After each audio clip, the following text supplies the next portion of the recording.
반갑습니다. 반갑습니다.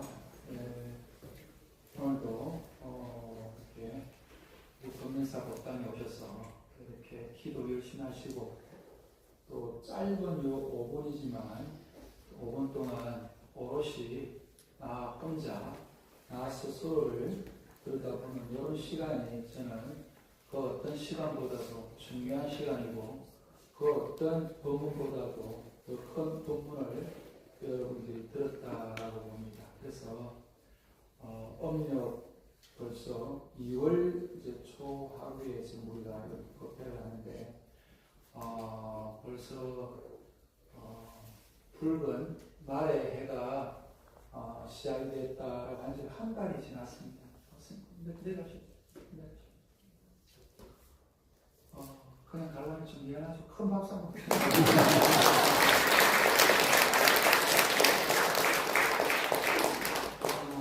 그리고 제가 이제 세월이 이렇게 빠르다라고 하는데 세월이 그 빠른 만큼 또 우리도 그만큼 빨리 늙어가고 있는 거예요. 또 빨리 늙어가는 만큼 또 죽음이 그만큼 가까이 와 있다는 이런 현실적인 우리가 문제를 생각을 해보면 지금 이 순간 우리가 어떻게 살아야 되는지에 대한 그런 고민을 아마 여러분들이 하지 않겠나 하는 생각이 듭니다. 그래서 이 5분이라고 하는 이 시간이 간단한 시간이 아니고 또 그냥 법회의 일부분이다라고 생각하시면 또 그냥 흘러가는 시간일 수가 있지만 진지하게 나 자신을 한번 내 속으로 한번 들여다보자라고 한다라고 하는 것 같으면 큰 의미가 있지 않겠나 하는 생각이 듭니다. 오늘 우리 합창단에서 부처님께 기회합니다 하고 또 이게 남촌이라고 하는 지금 이 합창을 하면서 우리 주지스님이 이게 좋아하는 노래일 거다라고 이렇게 생각했습니다. 목만 쉬지 않았으면 제가 한번 불러볼까 하는 생각이 들었는데 안 목이 쉬어가지고 목이 쉬어가지고 지금 제가 할 수 있는 상황은 아닌 것 같고요. 그래서 부처님께 귀의합니다라고 하는 것을 제가 왜 좋아하는가라고 하는 것 같으면 우리가 부처님께 귀의합니다라고 이렇게 우리가 늘 기도하고 또 부처님께 귀의합니다. 부처님 가르침에 귀의합니다. 부처님 가르침을 따르는 성가에 귀의합니다. 이 삼보에 귀의한다는 것이 우리 불자들의 기본입니다. 그런데 그 기본 중에 기본이 부처님이 계셨기 때문에 부처님의 가르침이 있고 부처님이 계셨기 때문에 부처님을 따르는 그런 성가가 있다라고 보면 가장 근본적인 우리 불자들이 귀의해야 할 것은 부처님이지 않나 하는 생각이 됩니다. 그래서 부처님에 귀의한다면 어떤 마음을 갖고 귀의해야 되는가 하면 내 몸과 마음을 다 바쳐서 모든 것을 부처님께 믿고 의지하고 부처님의 말씀을 내가 따라서 실천해야 되겠다라고 하는 그 마음을 갖는 것이 불자다라고 생각을 합니다. 그러는데 우리가 부처님께 귀의합니다. 뭘 위해서 귀의하는가 하면은 내가 원하는 소원을 들어달라는 거예요. 오늘도 여기에 지금 많은 불자님들이 오셔서 내 개인적인 소원보다도 내 남편, 내 가족의 원이 꼭 이루어졌으면 좋겠다. 또 우리 가문의 원이 좀 이루어졌으면 좋겠다. 또 조금 넓게 보면 이 나라가 좀 잘 됐으면 좋겠다. 조금 더 넓게 보면은 지금 전쟁하고 있는 저곳에 평화가 왔으면 좋겠다. 이 우주가 좀 더 살기 좋은 그런 땅이 됐으면 좋겠다. 이런 큰 마음을 낸다라고 하는 것 같으면 이런 원들이 꼭 내가 바라는 대로 좀 이루어졌으면 좋겠습니다라고 하는 이 원은 당연한 원이라고 봅니다. 당연한 원인데 이 원이 왜 이루어지지 않냐라고 하는 것을 우리가 고민해야 되겠죠. 그래서 저도 요즘 이렇게 목이 쉰 것이 요즘 저도 열심히 기도합니다. 뭘 해서 기도하냐라고 하는 것 같으면 정말 우리 검연사가 좀 더 많은 신도님들이 오셔서 정진하고 기도하기 좋은 좀 도량이 됐으면 좋겠다. 그리고 또 계단을 오르내리기 불편하신 우리 신도님들이 계단을 오르내리지 않고 엘리베이터 타고 바로 올라올 수 있는 그런 좀 불사가 원만하게 좀 성취됐으면 좋겠다라고 하면서 불사의 원만 성취를 저는 기도하고 있습니다. 그랬는데 제가 기도를 해보니까 어떤 지금 제가 지금 마음이 들어서 이렇게 목이 쉬었는가 하면 정말 제가 박복하구나, 정말 복이 없는 사람이구나 하는 생각이 제가 기도를 하면서 또 불사를 시작하면서 아주 절절하게 느낍니다. 그런데 이 법련사를 지었던 우리 은사스님은 얼마나 힘들었겠냐 하는 생각을 하게 돼요. 제가 이제 엘리베이터 하나 놓는데도 이렇게 고민에 지금 이렇게 하는데 이 큰 불사를 한다고 저는 은사스님이 능력이 좋아서 참 복이 많아서 이렇게 쉽게 했다고 생각하는데 절대 그런 상황이 아닌 거죠. 왜냐하면 은사스님도 마찬가지로 저와 같은 고민을 똑같이 했을 거라고 봅니다. 왜 그런가 하면 불사가 그냥 되는 게 아니에요. 그 다음에 수많은 지금 그 시행착오를 거치고 또 수많은 사람들의 원력과 또 하주의 그런 그 공덕이 있었기 때문에 지금 오늘 우리가 편하게 이렇게 기도를 하고 정진할 수 있지 않겠나는 생각이 됩니다. 그래서 저도 이 불사가 만약에 원만하게 이루어져서 세월이 지나서 우리가 여기 본연사를 와서 보면은 편하게 엘리베이터를 타고 이렇게 오르락내리락 하면서 기도하기 좋은 그런 법연사가 된다라고 하는 것 같으면 훨씬 여러분들이 편하게 정진하지 않겠나. 그래서 아마 우리 후대에 오시는 분들은 또 제가 이 고민했던 이 고생, 또 여러분들이 같이 원력을 했던 이것은 또 잊어버릴 수밖에 없습니다. 왜냐하면 저도 은사스님의 그 고통, 은사스님의 그 지금 노고를 지금 와서도 이제 알고 있으니까요. 그런데 후대에 오는 사람도 마찬가지로 또 그때에 맞춰서 그분들이 또 다른 아마 고민을 하면서 또 우리가 얼마나 열심히 살다가 갔는지를 또 이해하는 시기가 오는 것이 이게 세상이 이치지 않겠나 하는 생각이 됩니다. 우리 가정사도 마찬가지지 않겠나 하는 생각이 됩니다. 그래서 부처님께 기회합니다. 내가 원하는 이 원을 꼭 좀 들어주세요. 그런데 그 들어지지 않는 그 원인이 뭔가를 제가 여러분들이 5분 명상을 통해서 내가 원하는 원이 왜 들어지지 않는 건가를 스스로 이렇게 들여다보면 스스로 답이 있다고 봅니다. 그리고 내가 최선을 다하고 내가 간절히 바라는 일은 꼭 이루어진다는 겁니다. 그래서 여기서도 나무아미타불 하면서 부처님께 기회합니다. 왜 내 원인을 꼭 좀 이루어졌으면 좋겠습니다 라고 하는데 저는 제가 이 지금 부처님께 기회합니다를 제가 수미산 가서 제가 불렀습니다. 왜 수미산 가서 불렀는가 하면 그 수미산을 지금 오체 투지하면서 그 수미산을 올라가는 사람들이 계시고요. 그 다음에 고산병으로 산소통을 메고 산소를 이렇게 마셔가면서 정말 한 걸음 한 걸음 어렵게 그 수미산을 올라갑니다. 왜 수미산을 올라가냐? 부처님께 한 걸음이라도 더 가까이 가고 싶고 또 부처님을 닮아서 우리가 열심히 수행해서 이 현세에서 오는 이 고통을 좀 벗어나보자. 또 현세에서 오는 이 내가 바라는 일들이 꼭 좀 이루어졌으면 좋겠다 하는 그런 간절한 마음을 갖고 한 사람 한 사람 올라가는 걸 보고 정말 우리 부처님께 귀하는 이 마음이 좀 이렇게 많이 조금 이렇게 이루어져서 여기에 이 고생스럽게 등반하시는 모든 분들이 다 좀 잘 됐으면 좋겠다 하는 생각이 드는 거예요. 그리고 지금 또 아픈 사람들 또 가정에서 바라는 일들이 많은데 그 많은 사람들 중에서도 아픈 사람의 그 고통이 아마 지금 제일 클 거라고 봅니다.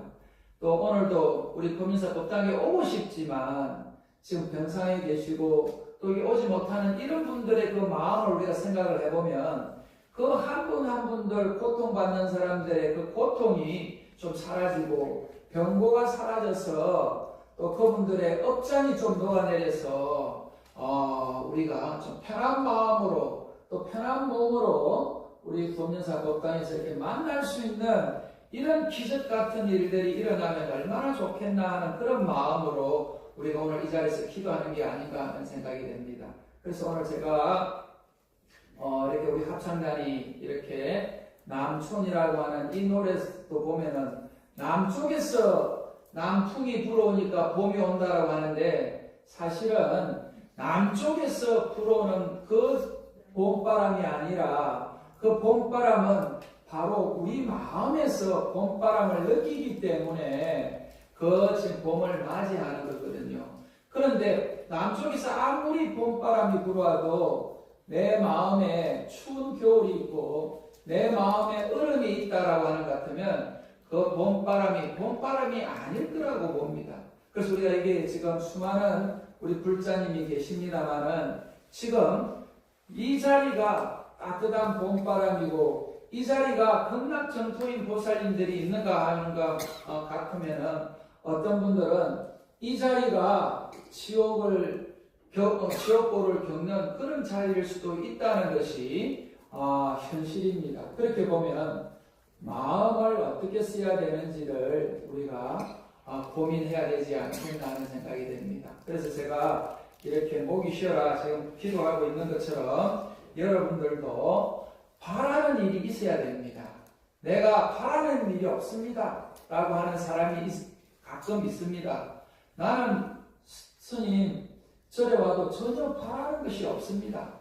그분들은 정말 행복한 사람들이죠. 나는 부처님과 같은 마음으로 살기 때문에 내가 지금 마음이 너무 편안합니다. 그 경지에 가기 위해서 우리가 여기 와서 기도하고 법문을 듣고 또 부처님의 그런 가르침을 좀 배워가려고 이렇게 애쓰는 게 아닌가 하는 생각이 드는데 실질적으로 우리가 내 마음이 진정 편안한가를 이렇게 들여다보면 편안한 순간이 24시간 지속되기는 어렵습니다. 편안한 순간이 있는가 하면 고통스러운 순간들이 있는 것이죠. 그래서 그 고통스러운 순간들이 왜 오냐라고 하는 것을 제가 지금 그 요범사원이라고 하는 것을 지난번 제가 공무원 불살 때도 한번 이야기하고 또 이제 제가 이것을 또 깊이 그때는 보지 못했는데 깊이 들여다보니까 이 요범사원이 우리 삶을 바꿀 수 있는 엄청난 지혜가 여기 들어 있습니다. 그래서 제가 오늘 새해를 시작하는 입장이고 아마 1월 1일 날 여러분들이 맹세한 일들이 있습니다. 그게 잘 이루어지고 있나요? 맹세한 일이 잘 이루어지고 있나요? 제가 고백을 하나 할까요? 제가 이제 뱃살을 좀 빼야 되겠다. 뱃살을 좀 빼야 되겠다 하고 제가 뭐 엄청나게 저녁을 안 먹어야 되겠다. 뭐 또 회식 자리에 안 가야 되겠다. 회식 자리에 가더라도 조금만 먹어야 되겠다 하면서 그냥 뭐 엄청 이렇게 해가지고 뭐 한 1kg 좀 뺐어요. 그러니까 내가 너무 기분이 좋은 거예요. 1kg를 뺐다는 것에 대해서. 그럼 날마다 절에 올라가잖아요. 절에 올라갈 때마다 조금씩 빠지는 것이 너무 기분이 좋아가지고 막 그러다가 저녁을 또 이제 손님들 오고 하면 먹게 되잖아요. 그럼 그 다음날 보면 도루묵이야. 1kg 빠졌던 것이 바로 올라가 버리는 거예요. 그래서 또 그 다음날 또 열심히 또 이제 안 먹겠다고 그냥 하고 또 우리 공양주 보살님은 왜 안 먹냐고 하면서 그냥 밥을 또 계속 또 맛있는 거를 우리 주지스님이 아마 입맛이 없는 것 같다 하면서 주지스님 맛있는 걸 해줘야 되겠다고 하고 이것저것 해가지고 또 막 올라오니까 또 그 정성이 너무 거기에서 또 안 먹을 수가 없잖아요. 그러니까 그 그 저울에서 올라가는 그 저울 바늘만 보면은 콩냥주가 미운 거예요. 이해가 되죠? 그런데 콩냥주가 미운 게 아니잖아요. 내가 미운 거지. 그래서 조금이라도 빼보려고 또 저녁 되면 또 열심히 또 운동하네. 그랬는데 또 이제 운동하고 오면은 배가 고프잖아요. 그러면 냉장고 문을 몇 번 열었다 닫았다 또 몇 번 또 지금 컵라면을 들었다 놨다 하면서 그렇게 하고 또 이제 저울에 올라가면은 또 고민하게 되잖아요. 그러는데 옷을 더 입어서 이게 말하자면은 저울 바늘이 또 올라가는 것 같다고 그 양말도 벗었다고 또 팬티 무게가 더 나가고 팬티도 벗었다고 이러면서 조금이라도 저울에 덜 올라가려고 애쓰는 내 모습을 보면서 제가 얼마나 이게 살 빼는 게 어려운지를 그래서 보세요. 벌써 지금 한 달이 지났는데 오늘 아침에 내 달아보니까 보름기야. 근데 사람들은 제 얼굴을 보고 살이 좀 빠진 것 같네요 하고 걱정을 합니다. 왜냐하면 이게 안 먹으면 바로 뱃살이 빠지는 게 아니고 얼굴살이 빠져요. 그래서 그게 아니고 지금 뱃살 뺍니다 이렇게 하면 근데 사실은 뱃살이 조금 빠지니까요 몸무게가 가볍고 뭐가 좀 달라지고 아침에 일어날 때 조금 이렇게 힘이 좀 나는 것 같은 이런 또 느낌이 있으니까 살을 좀 빼야 되겠다는 생각이 드는 거예요. 근데 그게 지금 한 달이 지났는데도 제대로 실천이 안 되는 거예요. 그래서 제가 이게 왜 실천이 안 되냐. 그런데 뱃살을 빼겠다고 하니까 더 맛있는 거예요. 밥도 더 맛있고 또 과일도 더 맛있고 그 밥을 안 먹으니까 과일을 더 먹게 되잖아요. 근데 사실은 과일이 더 살찐다는 거야. 그래서 이렇게 어려운 것이 결심을 실천하는 겁니다. 근데 이거는 제가 뱃살을 빼겠다는 문제고요. 다른 문제도 마찬가지입니다. 그래서 제가 로금 사원을 보면서 제가 여러분들하고 같이 이 지금 원항이라고 하시는 이분이 말씀하시는 대로 우리가 조금 마음에 좀 결심을 하게 되면 세상이 좀 달라지지 않겠나. 또 내가 내 스스로 변화가 있지 않겠나 하는데 저는 저 스스로 변화가 좀 있다라고 하는 것이 뭔가 하면 제가 목이 쉬도록 이렇게 기도를 하게 된 계기도 이 로금 사원에서 이 지금 원왕이라고 하시는 이분이 말씀하신 그 글 보고 저도 다시 한번 발심을 합니다. 왜 발심을 하는가 하면 내 허물을, 내 과오를 정확하게 인정하라는 거예요. 네? 그리고 내가 지금 뭘 잘못하고 있는지, 내가 무슨 허물이 있는지를 정확하게 내가 알고 그것을 고치려고 실천을 해야 된다는 거예요. 그것을 고치려고 실천해야 되는데 우리는 고치려고 실천하지 않잖아요. 다시 말하면 제가 뱃살을 빼야 되겠다라고 하는 것 같으면 왜 뱃살이 쪄야 되는지, 왜 뱃살이 찌고 내가 이거를 끊지 못하는지를 파악을 해야 되는 거잖아요. 그래서 식욕을 내가 조금 더 줄여야 되겠다. 왜 식욕을 줄여야 되는가 하면 내가 살이 찌니까 이게 몸도 무거워지고 그 다음에 관절에도 무리가 가고 그 다음에 혈관에도 문제가 생기고 내가 이 성인병이라고 하는 이런 병에 이게 시달릴 수밖에 없는 구조이기 때문에 살을 빼야지 내가 조금 더 내가 내 몸을 내 자유자재로 움직일 수 있구나라고 하는 것 같으면 이것을 실천하기 위해서는 내 과오를 정확하게 인정을 하라는 겁니다. 그런데 로금 사원에서는 어떤 이야기를 하는가 하면 이분은 어렸을 때 아버지가 일찍 돌아가시는 거예요. 그러니까 아버지가 어떻게 하다가 돌아가시는가 하면 뱃을 하다가 어떤 정변에 휩쓸려 가지고 이렇게 귀양살이를 하다가 이렇게 어렵게 말하자면 지내시다가 돌아가시는 거예요. 그러니까 아들한테는 무슨 이야기를 하겠어요? 니는 배설하지 마라. 배설하게 되면은 결국 이렇게 말하자면은 세상살이가 원활하지 못하게 된다. 그러니까 아버지가 죽으면서 아들한테 무슨 이야기를 남기는가 하면은 니는 의사가 되라. 왜냐하면 의사가 되면 평생 정년퇴직도 없고 네가 죽을 때까지 그 의술을 잘 펴는 것 같으면은 편하게 살 수 있을 것이다. 우리 여러분들도 지금 다 여러분들 아들을 의사 보내고 싶은 것이 그런 아마 원이 있지 않겠나는 생각이 됩니다. 그런데 이 원학이라고 하는 아버지도 아마 그런 마음을 냈던 것 같아요. 그래서 엄마도 이제 하나 있는 아들을 의사 만들겠다고 이제 의술 공부를 시키고 있었는데 사주를 잘 보시는 분이 이분을 딱 보고 당신은 의술을 공부할 사람이 아니고 말하자면 뱃슬길에 나가야 될 사람이다.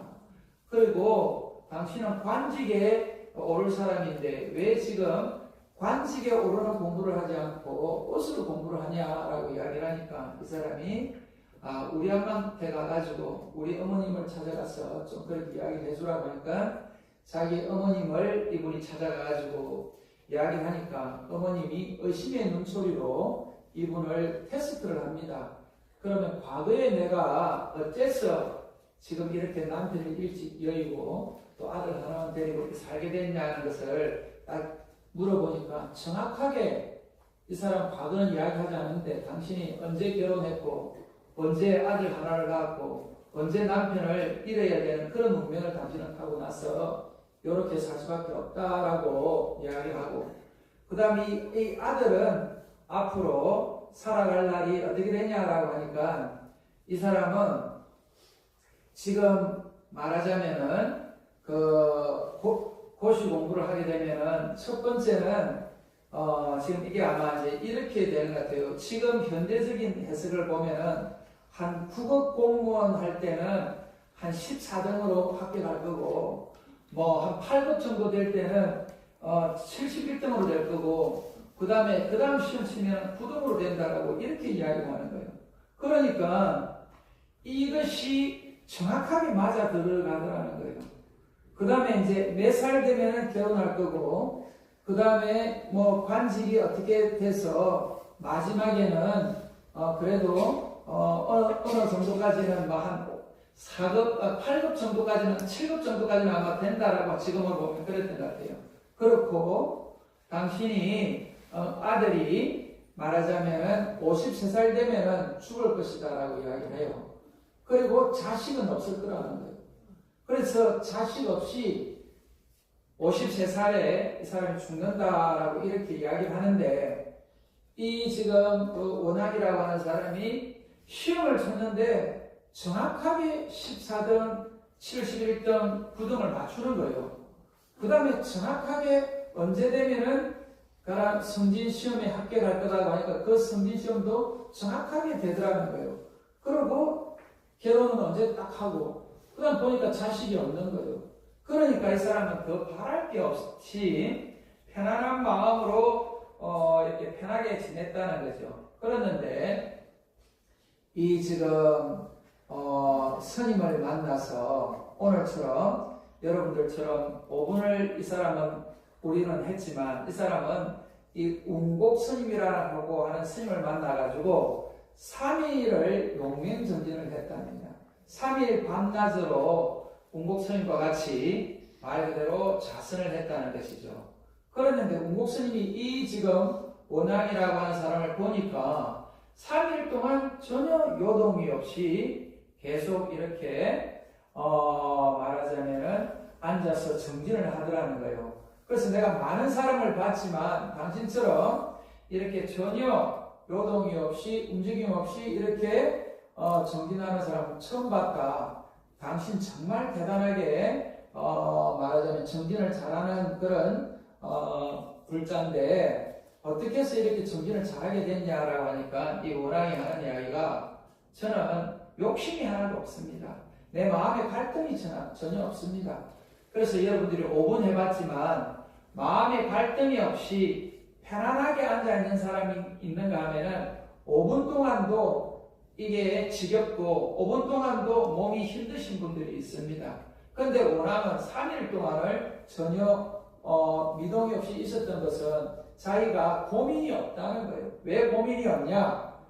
이 지금 공선생이라고 하시는 분이 자기한테 그거를 해줬는데 정확하게 맞아서 나는 그 운명대로 따라간다는 거예요. 그래서 우리 여러분들도 지금 신년을 맞이해서 또 점을 보시고 올 한 해 사주를 이렇게 신수를 보신 분들도 계실 것이고 또 이런저런 이유로 자기 그 신수를 보신 분들이 계실 것인데 운명이라는 게 정해져 있냐라고 이렇게 보면 이 공선생은 운명이 정해져 있다라고 하는데 운곡스님은 운명은 네가 개척할 수 있다.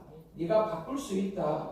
정해진 운명도 얼마든지 바꿀 수 있다라고 이야기하니까 이 지금 오나인이라고 하는 사람이 이 지금 운곡스님의 말씀을 듣고 내가 내 운명을 한번 바꿔봐야 되겠다 라고 하면서 자기 법명을 요범이라고 바꿉니다. 평범하게 그동안 살았던 범인으로 살았던 범부로 살았던 그 삶을 내가 끝마치겠다.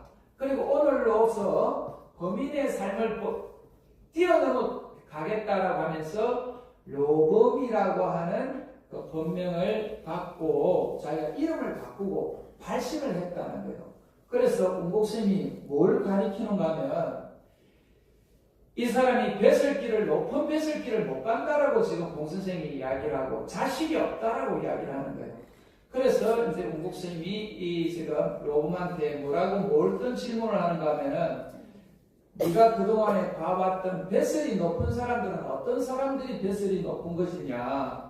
그리고 너는 왜 배설이 높은 배설이 못 가냐? 너 자신의 허물을 한번 네 스스로 한번 이야기해봐라 라고 하니까 자기가 보니까 배설이 높은 사람들은 복이 많은 사람들이라는 거예요. 배설이 높은 사람들은 포용력이 넓은 사람들이라는 거예요. 배설이 높은 사람들은 능력이 뛰어난 사람이라는 거예요. 그 배설이 높은 사람들은 용인술, 사람을 다루는 것이 뛰어나다는 거예요. 근데 나는 보니까 복이 많지 않다는 거예요. 그럼 나는 좀 옹졸하다는 거예요. 대인관계가 원만하지 않다는 거예요. 그래서 나는 내 것만 이렇게 잘 한다는 거예요. 그래가지고 내가 갈 수 있는 배설의 높이는 공선생이 이야기하는 그 정도 수준밖에 안 되는 거예요.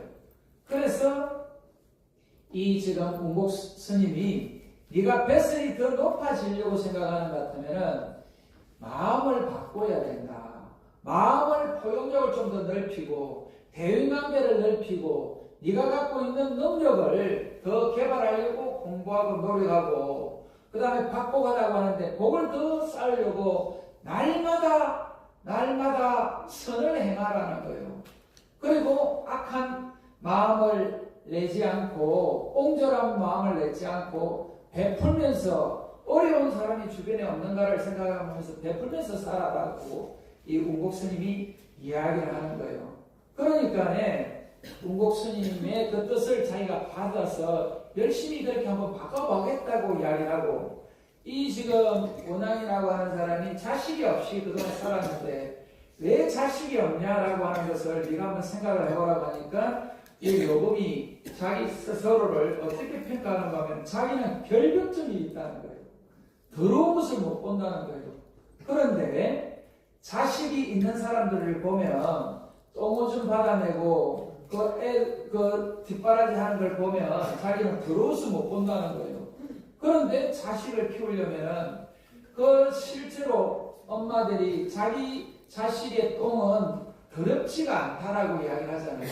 똥이 향기가 난다라고 이야기를 하는 게 그게 엄마의 마음이잖아요. 그런데 자기 자식이 똥이 묽은지 똥이 이렇게 붉은지 그거에 따라서 자식의 건강 상태를 체크하는 게 엄마의 마음이잖아요.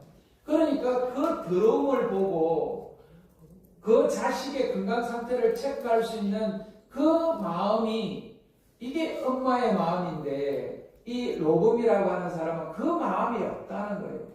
그 다음에 사랑하는 마음이 없고 나는 이기적인 사람이라는 거예요. 그래서 요즘 사람들이 결혼해서 왜 아기를 놓지 않냐라고 보면 요즘 사람들이 너무 이기적인 사람들이에요. 너무 이기적인 사람으로 우리가 우리 자식을 키운 거예요.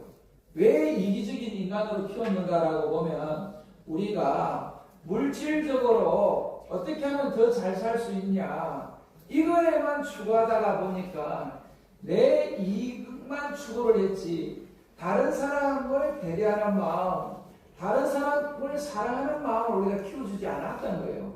그러니까 어쨌든 너는 공부를 잘해서 1등만 해라. 너는 어떻게든 좋은 회사에 말하자면은 들어가기만 해라. 그리고 너는 어떻게든 거기서 승진하기만 해라만 가르쳤지. 내가 어떻게 주변 사람들과 하고 더불어 같이 살아가고 내가 꼴등하는 사람도 내가 우리 집에서 같이 이렇게 뒹굴 수 있는 이런 마음으로 지내지 않고 공부 못하는 친구는 멀리하고 공부 잘하는 친구는 경쟁자니까 멀리하고 이렇게 하면서 너는 오로지 공부만 시켰던 그 결과가 지금 우리가 우리 자식들이 왜 이러냐라고 하는데 우리 자식뿐만 아니고 남의 자식, 이 우리 대한민국에 있는 우리 지금 젊은이들이 겪고 있는 이 현실은 우리가 이렇게 교육을 잘못시켰다라고 하는 그 결과물이지 않겠나는 생각을 저는 이렇게 합니다.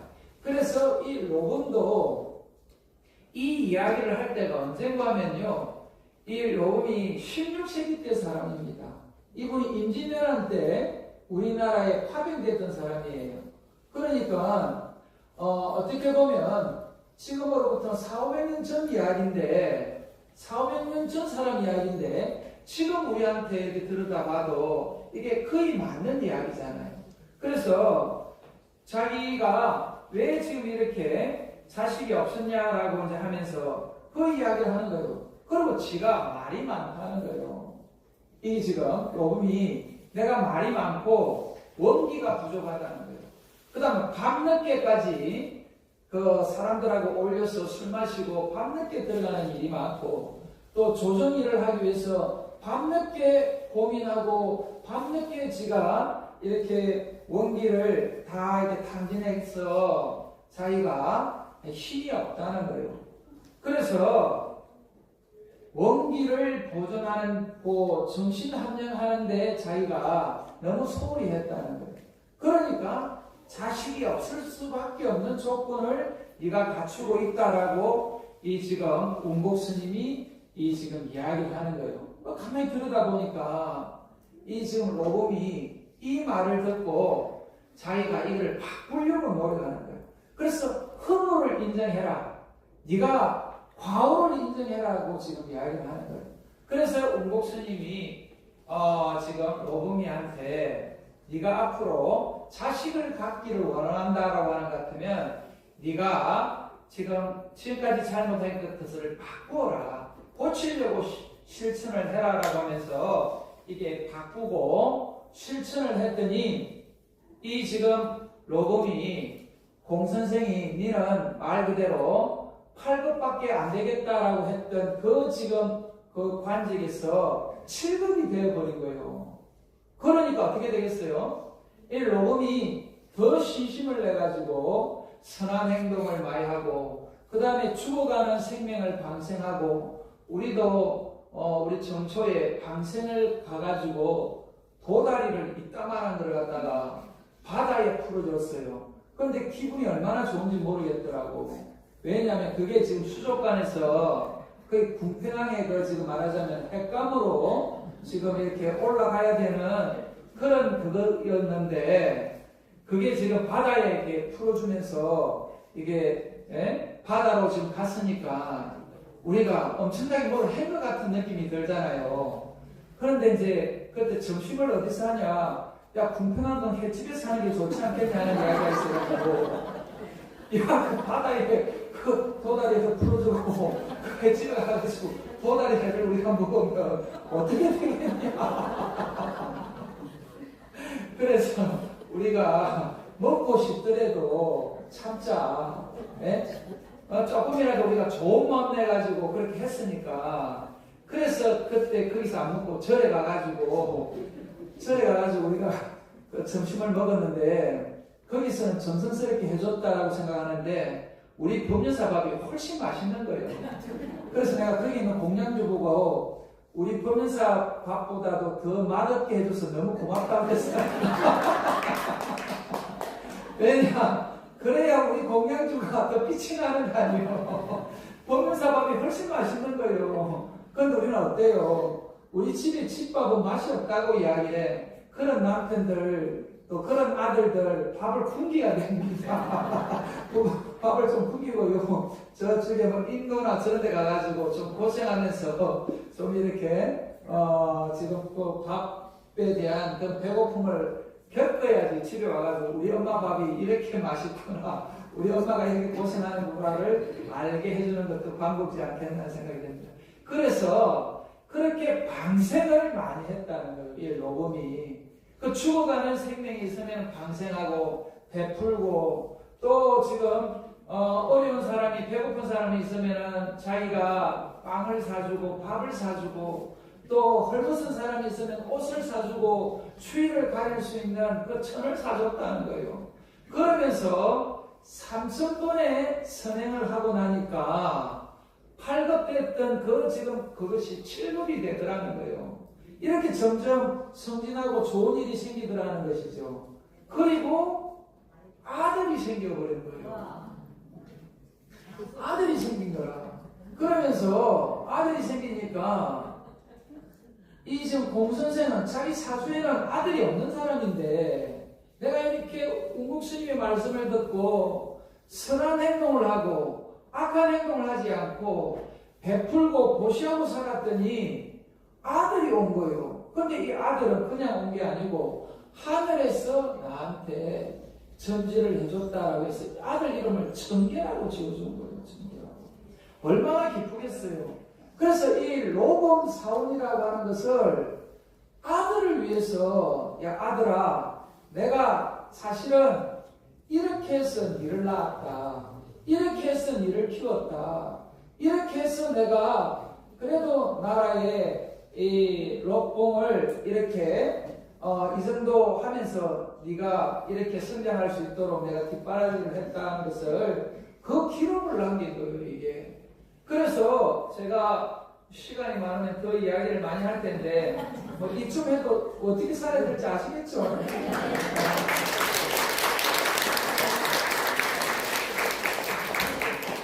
긴 이야기가 많아요. 더 좋은 이야기 많은데 다음 시간에 내가 한번 이야기를 할게요. 왜냐하면 아무리 좋은 이야기도 이게 밥 먹을 때가 됐는데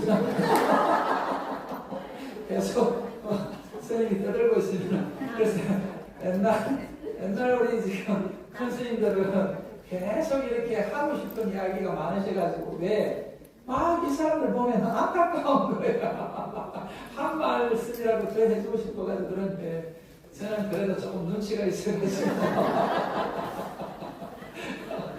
빨리 끝냅니다. 그런데 결론적으로 이야기를 하면 무슨 이야기를 하고 싶은가 하면요, 로금 사원에서 이 로금이라고 하는 사람이 자기가 겪었던 것을 이야기를 하는 거예요.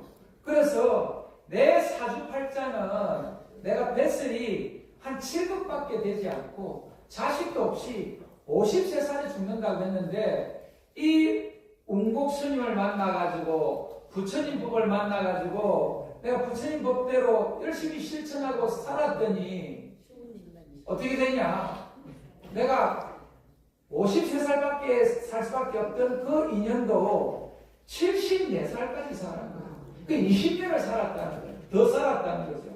왜 그렇게 살았냐? 내가 방생하고 생명을 소중하게 생각하고 생명을 아끼고 사랑하고 또 내가 많이 베풀고 살았기 때문에 생명이 늘어나 버렸다는 거예요. 그런데 지금 우리 현 시대의 사람도 이렇게 생명이 옛날 분에 비하면은 많이 늘어난 것이 우리 이 시대에 이렇게 사는 여러분들이 복이 많은 거고요. 또 우리보다 더 복이 많은 사람들이 누군가 하면은 우리 자식들인 거예요. 우리 손자들은 우리보다도 더 복이 많아요. 이 사람들은 한 120살, 120살까지 산다고 해요. 예? 그러면은 120살까지 살 수 있는 우리 손자들, 우리 아들들을 위해서라도 여기 있는 우리가 더 건강하게, 더 열심히 부처님 법을 믿고 실천하고 살아야 되는 거예요. 그래야지 우리 120살 사는 우리 아들, 손자들이 우리를 본받고, 우리를 보고 이렇게 뒤따라올 거 아니겠습니까? 그죠?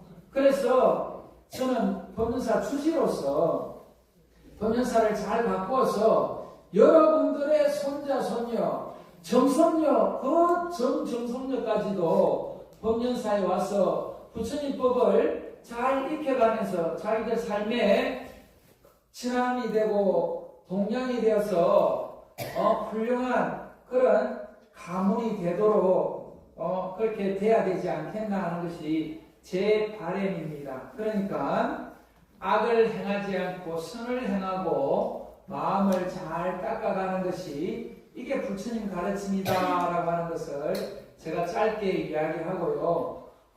정말 한 분 한 분 감사하고 또 오늘도 제가 지금 또 조무소에서 또 어떤 분이 또 귀하게 이렇게 성강기 불사에 동참합니다라고 하는 그분을 보면서 성강기 불사가 제가 허투루 되지 않고 정말 여러분들한테 도움이 되는 그런 불사가 되도록 그렇게 제가 잘 이렇게 하도록 하겠습니다. 그래서 성강기가 어디에 놓는가 하면요, 여러분 뒤에도 종 있잖아요. 종 있죠?